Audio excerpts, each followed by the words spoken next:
Welcome in, everybody. Great to be with you as always, as it is time for the college football wrap. Man, what a weekend. This is why we love college football. And of course we do. It gets better with each passing week. I would take the time to say, first of all, hey, try to appreciate every weekend, right? It goes too quick for all of us. I know that it does, but we have more football, and glorious football it was. My name is Jeff Cameron. Thanks for joining the College Football Wrap. We do it every Sunday morning, 11 a.m. Eastern Time. Joining me on the program today will be Palmer Toms from Dogs HQ. Heck of a game there in Athens. Tyler Horka, Blue and Gold Illustrated, and Matthew Brune, the Bengal Tiger. Also, an incredible game. What's really, literally across the country yesterday, we had what we love so much in the world of college football. So let's get straight to it.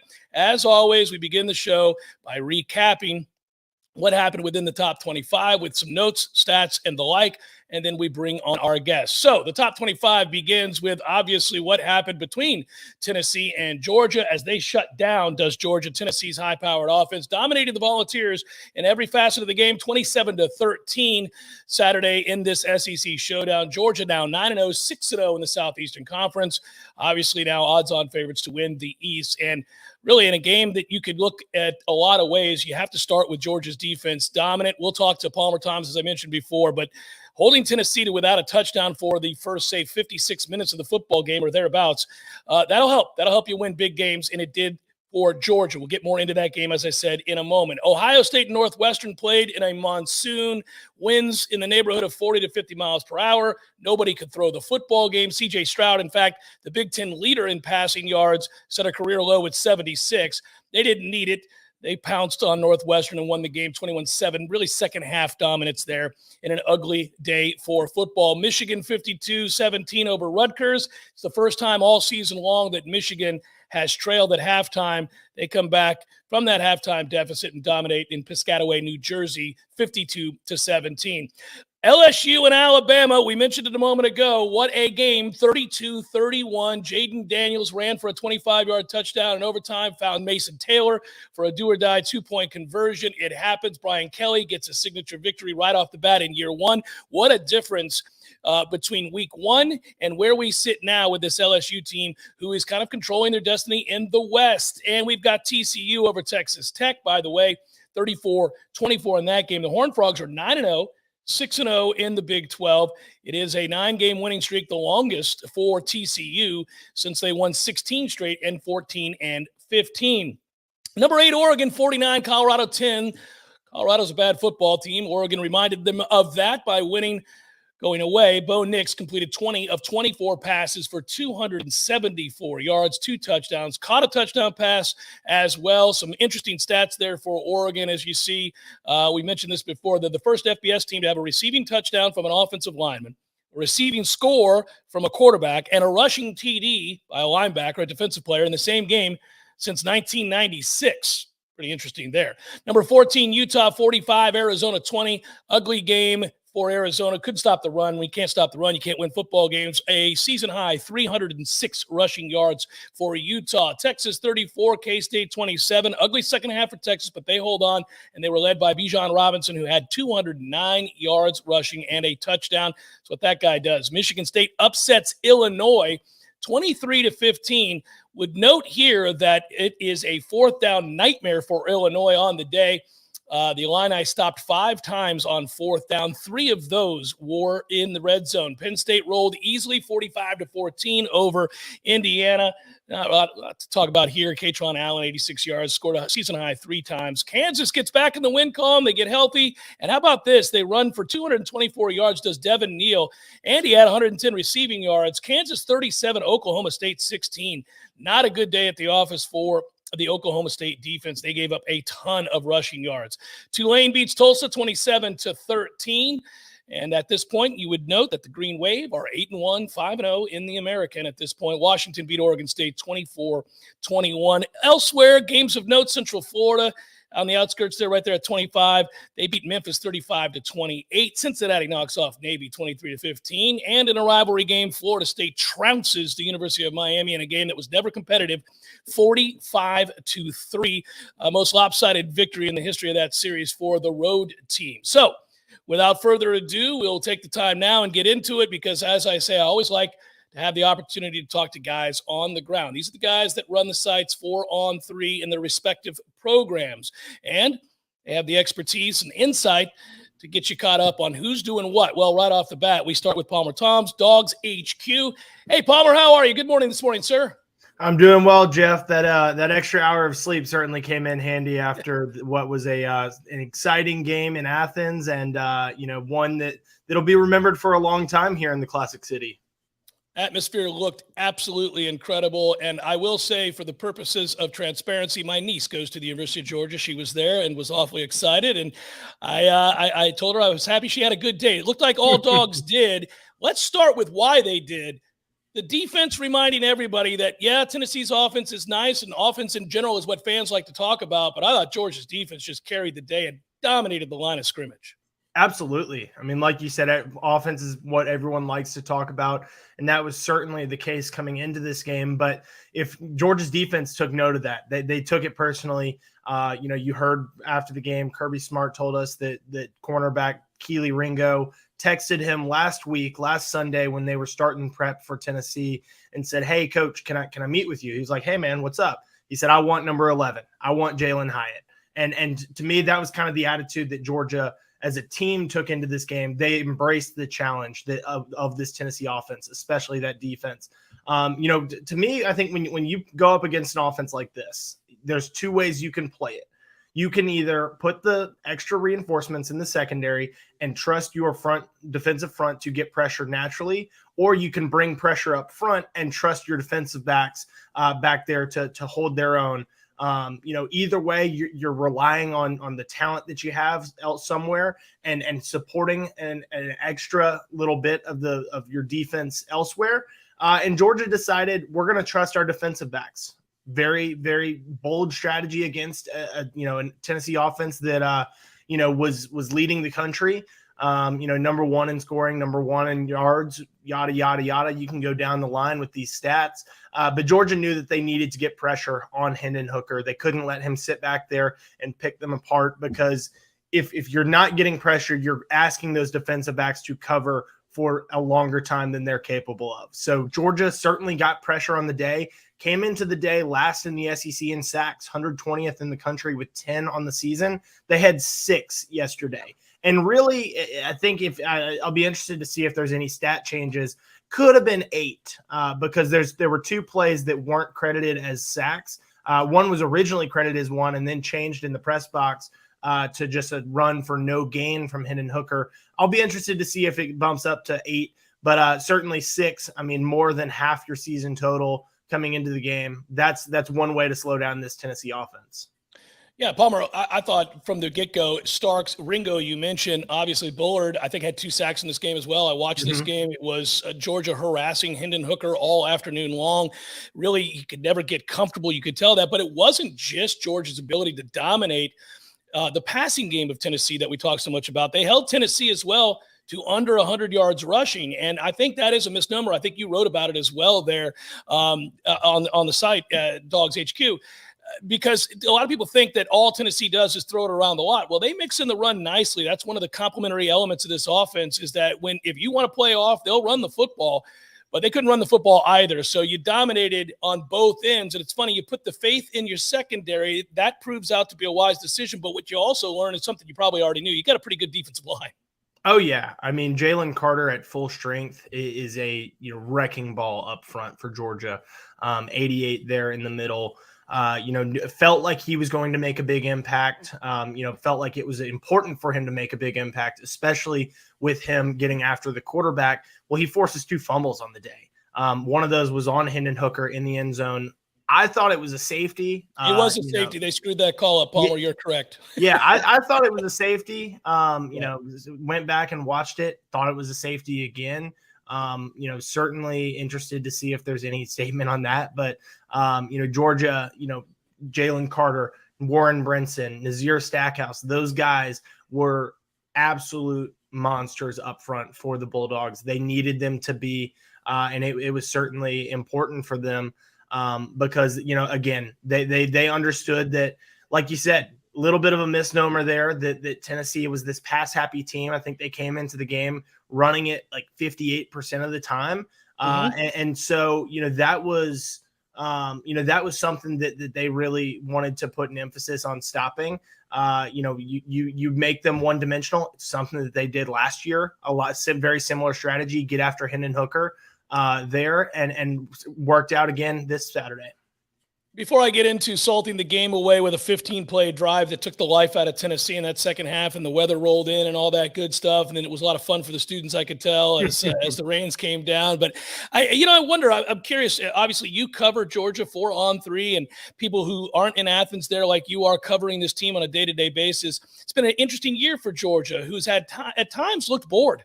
At times, Georgia almost has looked like a team that just plays down to their competition, really never worried about losing a football game. But I've pointed out to people, it's hard to have every single member of the football team drafted in the first round of the NFL draft a year ago and not see a drop-off. Tell me, how much percentage-wise is it that sometimes they play down to their competition because they're a little bored and they know they're an elite team that can turn it on at any time? And how much of it has been the transition of losing so many key and central figures to that defense a year ago? I think it has been a little bit of both. And in all honesty, when you look at the games that Georgia has been in closer ones, it hasn't been because of the defense. It's been more so because of turnovers. They've lost the turnover battle in 3 games this year against Kent State. Well, that was one of their closer games. Against Missouri, that was their closest one and probably the closest that they've come all season to a loss.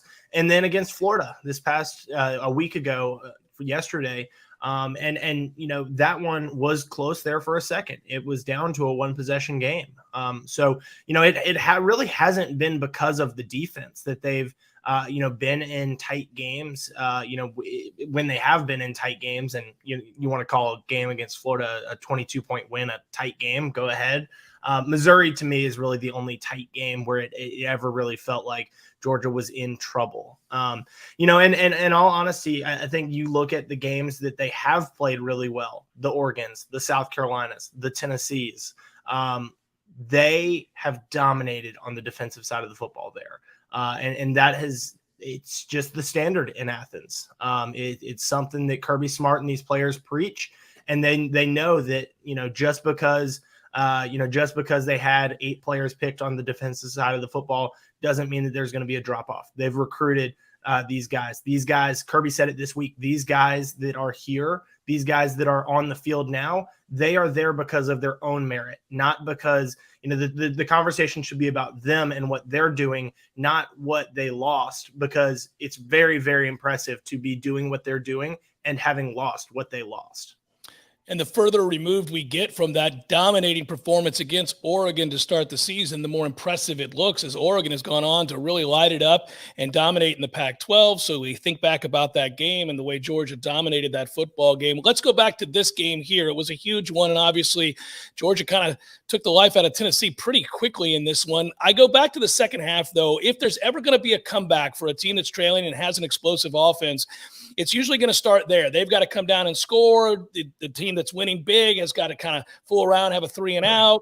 And really, when you look at this game, Tennessee does have a decently long drive, but they only get 3 points out of it. And when Georgia gets the ball, I think it was 15 plays. And it's good night, Irene, because at that point, we're talking about, 8-9 minutes off the clock, and you can call it a day. Well, and if you're talking about the third quarter drive, Tennessee actually went, I think, and I pulled it up here. They went 11 plays and took 5:07 off the clock and got nothing out of it to open the third quarter. So that was big because you look up at the clock and, you're already under 10 minutes by the time that Georgia gets the ball. Well, then they go on that 15-play, 8:44 drive and get 3 points out of it. You would have liked to get a touchdown if you're Georgia, but getting 3 points, making it a 21-point game at that point, and with very little time in the third quarter, like you said, the weather had started to roll in. The fans were really enjoying it, which I think is something that made yesterday so special for everybody. Kirby said it. When it started raining, there weren't any empty seats except for the ones that Tennessee fans had bought. It was a little bit of a strategy there of, hey, we're gonna run the ball, we're gonna chew the clock, we're going to keep this game on the ground, keep it going, get out of here, and keep advancing down the field because, like we said, they were winning that line of scrimmage battle. They were able to throw it around in the first half. Stetson Bennett had a really strong day there.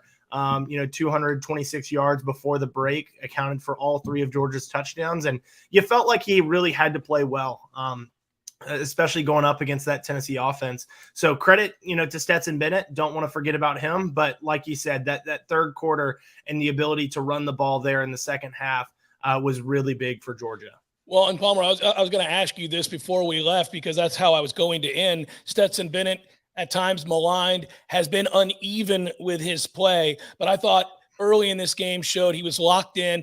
The touchdown run in and of itself is a hell of a Kickstarter because of the toughness that he showed on that run. There's an elusiveness there. There's a what for to the end of that run, obviously, hitting the pylon, taking a shot to the head, by the way, which they didn't call. All of that on display. I thought it was very, very impressive. A good afternoon for Stetson Bennett, who I think needed one because at times he was a little uneven against Florida. Well, and it was a great response to the turnover that they had in the first drive as well, because you look at this game and you felt like, that nobody expected Georgia's defense to play as well as they did. Nobody expected Tennessee's offense, the number 1 offense in the country, to be held without a touchdown for almost 56 minutes of that game. It came out to 55 minutes and 45 seconds there. So, if you're looking at this game, you're expecting it to go, back and forth. Well, you got to keep serve. And if you're Georgia and you turn the ball over there on that first drive, holding Tennessee to 3 points on the first drive was huge for the defense, but the response from the offense to say, okay, hey, we're in this game. We're not going to turn the ball over, which has been a problem for Georgia in those games that they've made close. We're going to, stop messing around, and we're going to go downfield. The strike to Arian Smith, 50-plus yard strike there, something that Georgia fans have been waiting for out of that kid.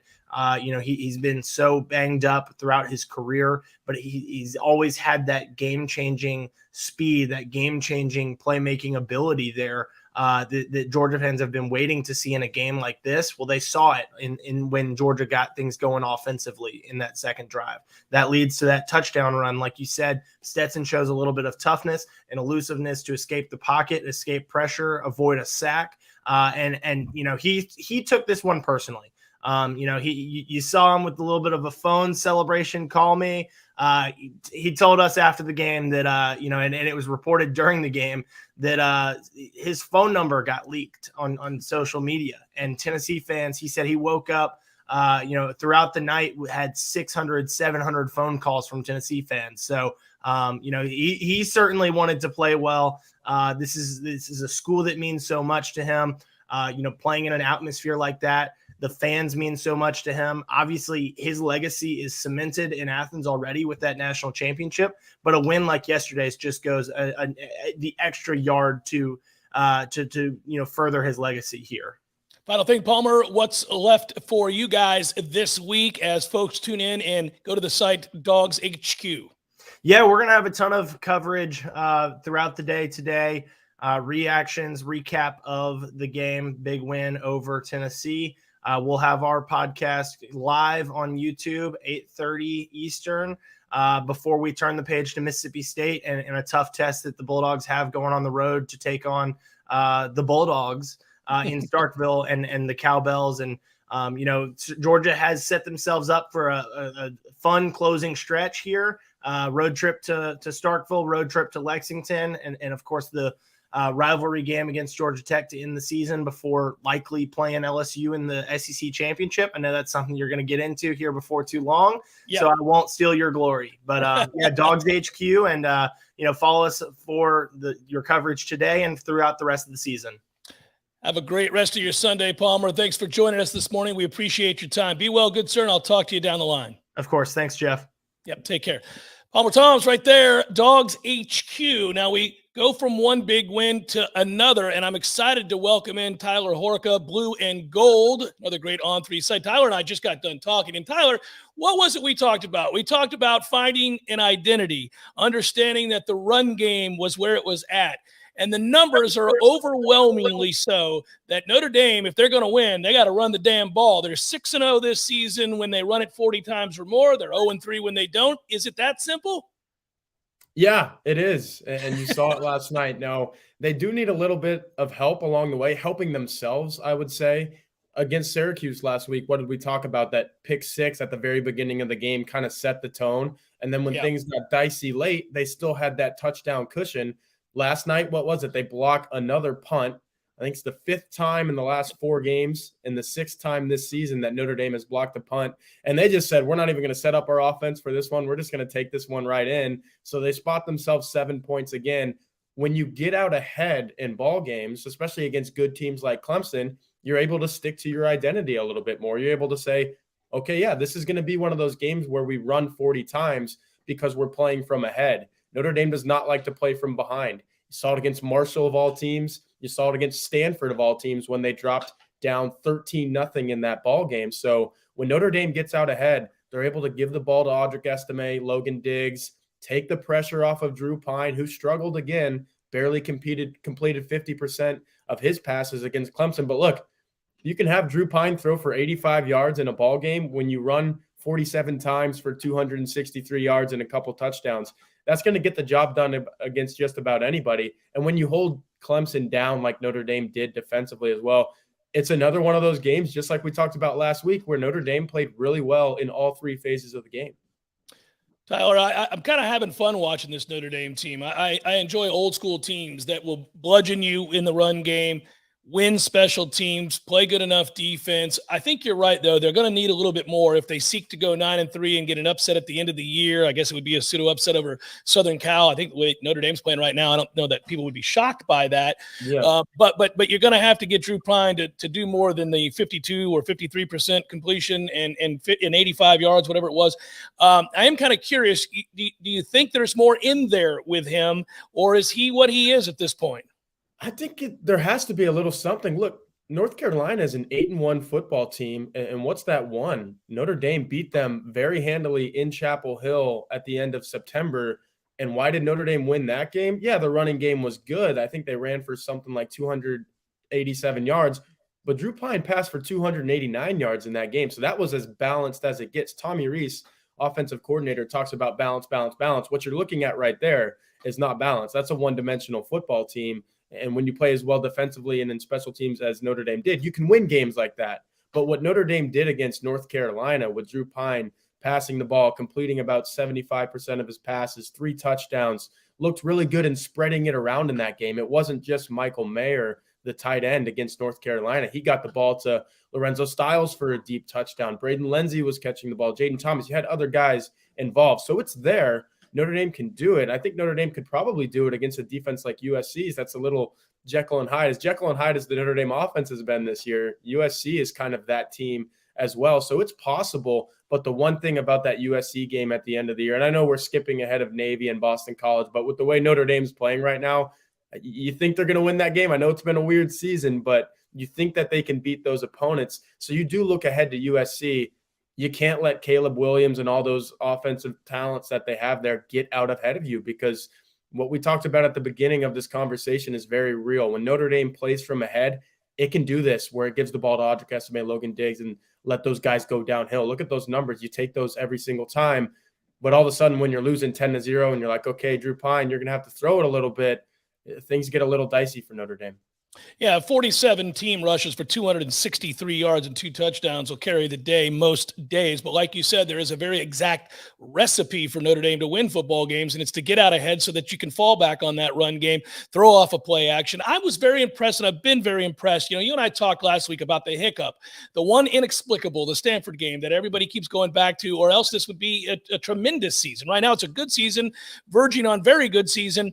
It would already be there had they not dropped that game to Stanford. And I don't want to belabor that point. What I do want to do is go back to Marcus Freeman, who kind of figured out, hey, this is going to be our identity. I can't shy away from that. And he was quoted in your article today, Blue and Gold, and anybody else that wants to read this, certainly you see it on the screen right there. Go sign up right now. It's just $10 through the rest of the year. But quote, I read Marcus Freeman's quote to you here. I know you know what it is. We knew this defensive line, meaning Clemson's, was special, but we could not shy away from our strength.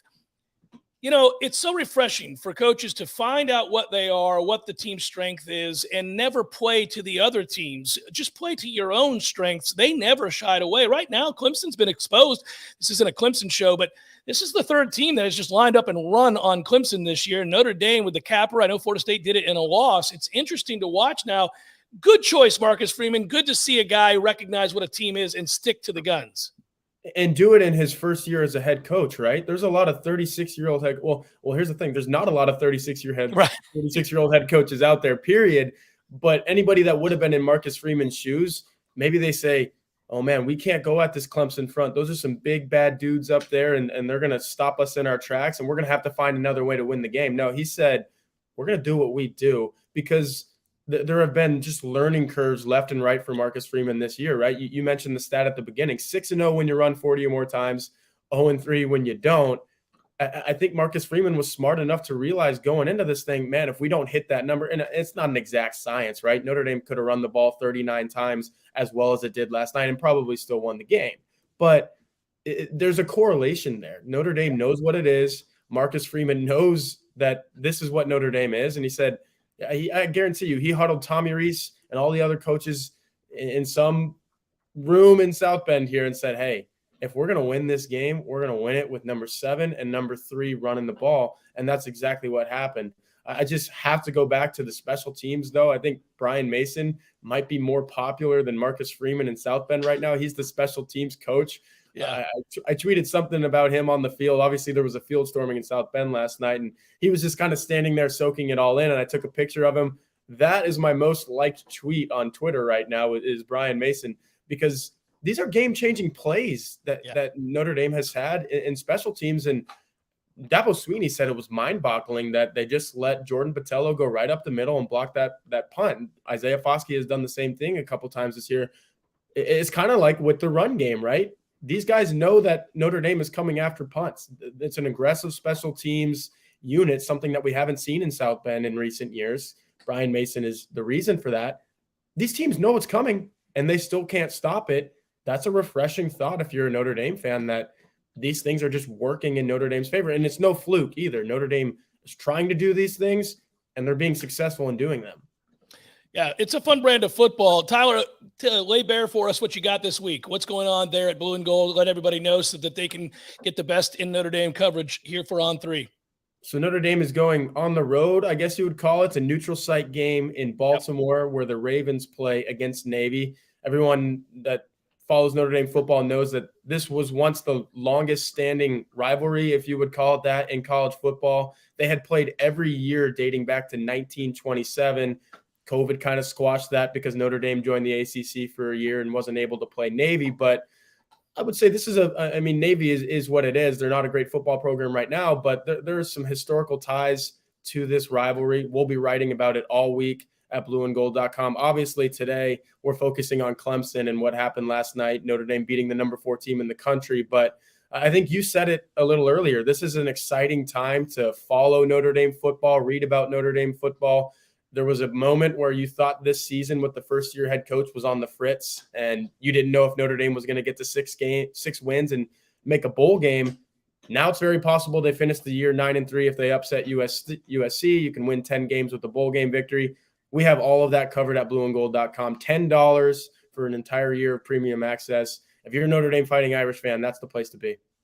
It's always a pleasure to talk to you, Tyler. Be well. I've enjoyed your coverage, and thank you for taking the time to come on here with us again this morning. I'm sure I'll talk to you down the line as Notre Dame continues to play well. Be good, sir.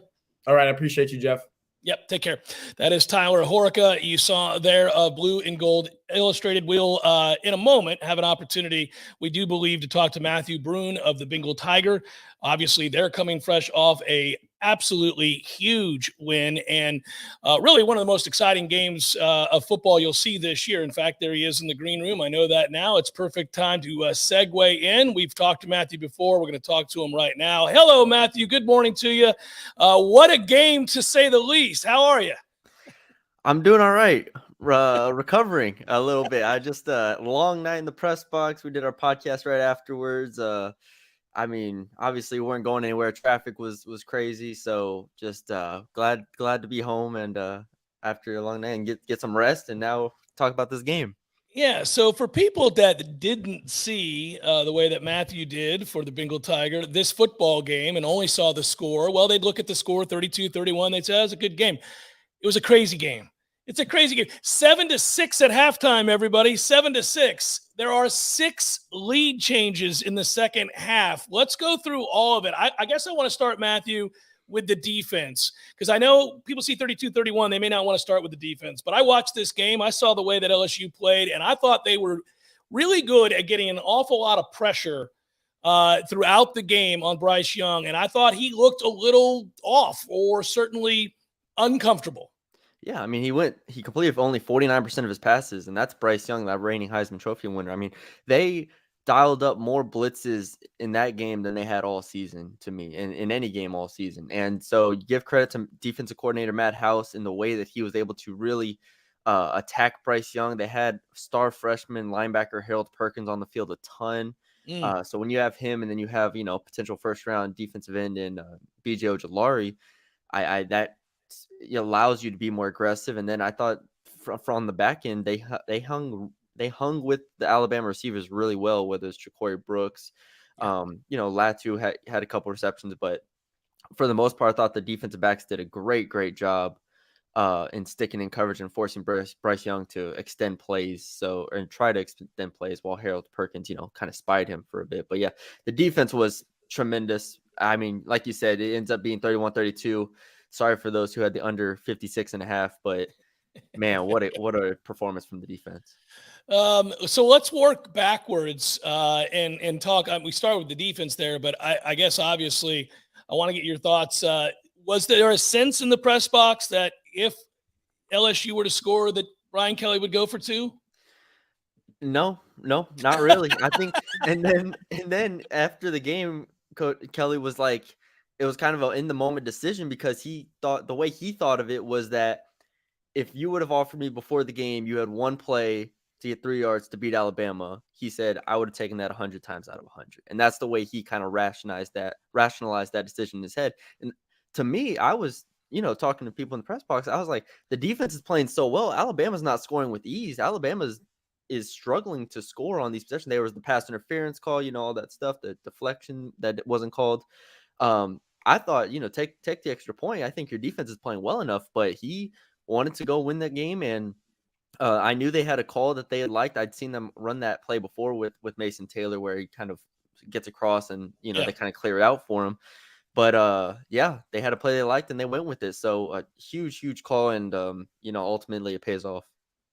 I've covered Brian Kelly for quite a while, off and on, from a distance and in person. I've watched him run that play. He ran it at Notre Dame all the time. It is a great play. It's a tough play for a defender to get in front and get across the face, especially a big guy like Taylor. So that was really well played there. And it's interesting, you and I might have been in the same press box there in New Orleans. I covered the Florida State LSU game at the start of the year. And I really think if Brian Kelly had gone for 2 there, Florida State was reeling defensively, they might have won that game. Yeah, I thought they should have gone for 2 on that game more than this Alabama game. That the Florida State one, in the moment, I'm like, go for 2, because to me, with the way that game was going, I thought they should have gone for 2. But it all evens out in the course of a season.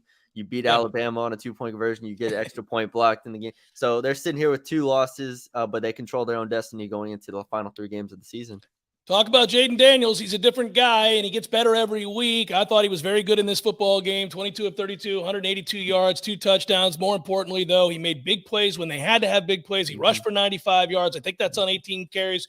He was simply tremendous, and he continues to grow in confidence. It's just self-evident when you watch them play that there's a guy that believes in himself in a way that maybe he didn't earlier in the season.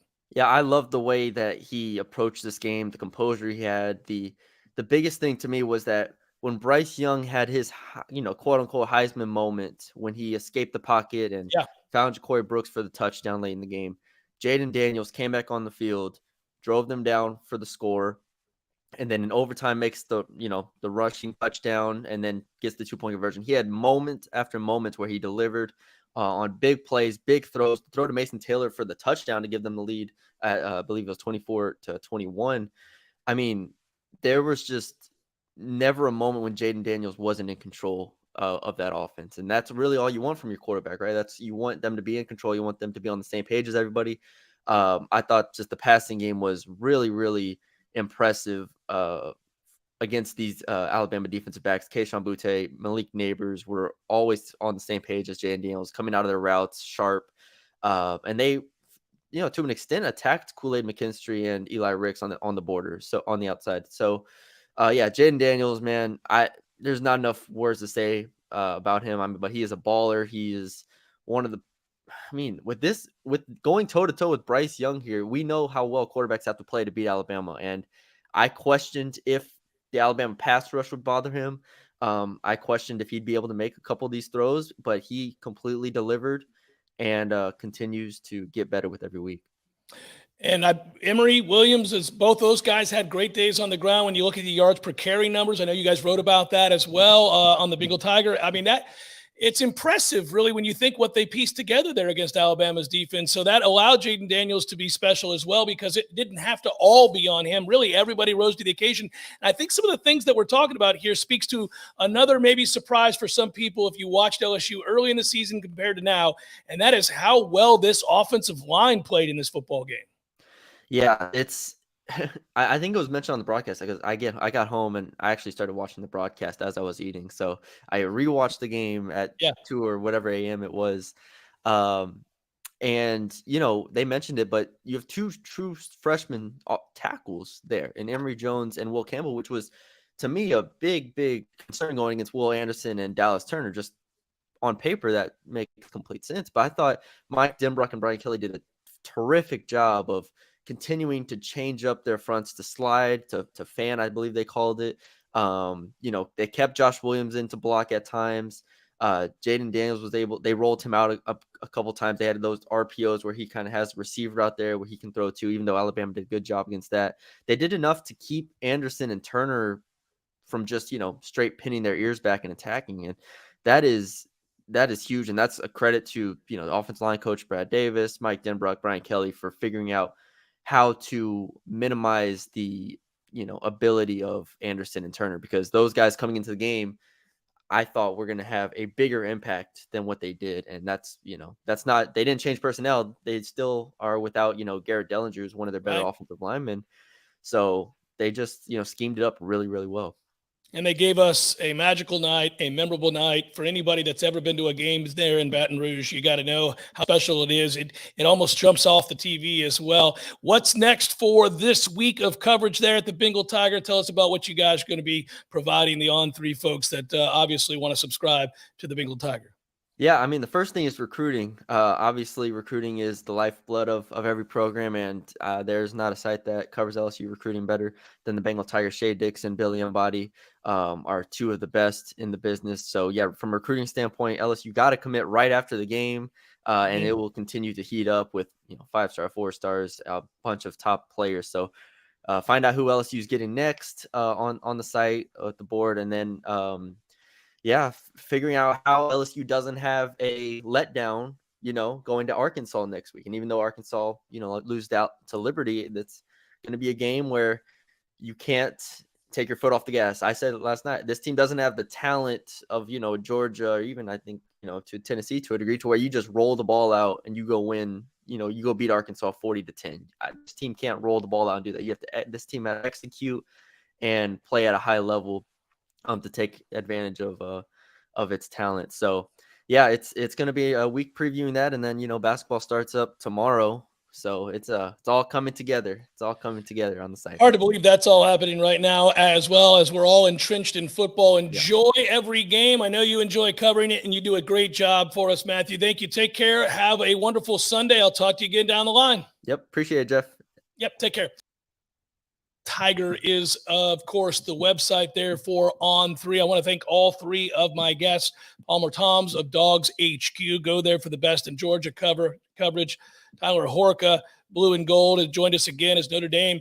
If you think about Notre Dame, if they hadn't lost that game against Stanford, really we'd be talking about where they sit in the top 15. But they did lose that game. They bounced back nicely. They get a big win over Clemson. And then finally there, we thank Matthew Brune once again of the Bengal Tiger for joining us.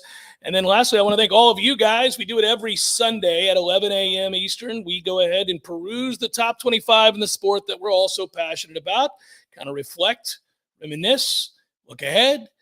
I do know this, the season goes by way too fast. So let's enjoy it while we can together each and every Sunday. We'll talk about these games. We'll look ahead. Matthew, great job producing as always, good sir. And to all of you, I hope you have a great rest of the weekend, and we'll talk to you again next week. Enjoy the football until next time. Take care, everybody.